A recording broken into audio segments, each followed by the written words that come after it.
ఈసారి నా plan miss అవ్వదు సుబ్బు. కొట్టే తీరుతాను. మన ఊరి ప్రజలు దేనికి ఎక్కువగా మర్యాద ఇస్తున్నారు?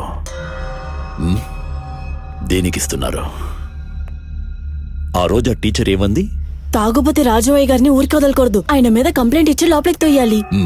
ఆ టీచర్ని పెట్టుకుని మనం గేమ్ ఆడదాం. ఆ రాజీవ్కున్న వీక్నెస్ ఏమిటి? డ్రింక్స్. ఆ రాజీవ్ కొట్టే మందు మన షాపు నుండి వెళ్ళాలి. ఆ టీచర్కి మైకు మందు పెట్టి పబ్లిక్ ముందే ఎర్ర కార్లో కిడ్నాప్ చేద్దాం. వాడు బాగా మత్తులో ఉండేటప్పుడు ఈ టీచర్ని తీసుకెళ్లి వాడి పక్కలో పడుకోబెడదాం. ఊరంతా తెలిసేలా చెయ్యాలి. వస్తారు, తిడతారు, ఆ రాజ్యంని తుక్కు కింద చావగొడతారు. అన్నా, కారుని బదులు కొడుతున్నారన్నా. అవ్వని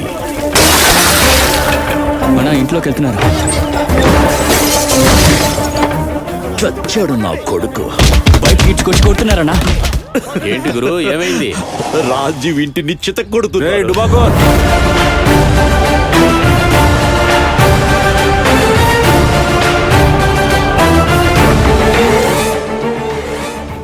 రే పోరంబోకు బాబు, నీ ప్లాన్ వర్కౌట్ అవ్వలేదు.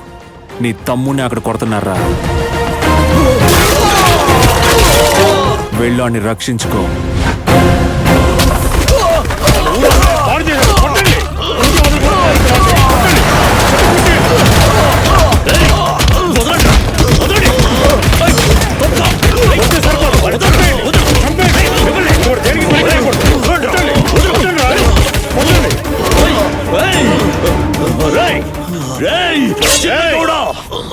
నా తమ్ముడు రావాడు, వాడికి శిక్ష వేస్తావా? మా ఊరి అమ్మాయి మీద ఎవరైనా చెయ్యేస్తే ఊరికి వదిలేస్తావు అనుకుంటున్నారా? చావు కొట్టేస్తావు నా కొడుకుని. ఎస్ఐ ఫోన్ చేశారు. హలో బాబు గారు, మీ తమ్ముడు ఎలా ఉన్నాడు? గొడవ జరిగిందని విన్నాను. నీకెలా తెలిసింది? లాయర్ సుబ్బు గారు ఫోన్ చేసి మీ తమ్ముడు తప్పు చేశాడని జనం కొట్టారని చెప్పారు. వాడు చచ్చాడో బతికాడో తెలియదన్నాను.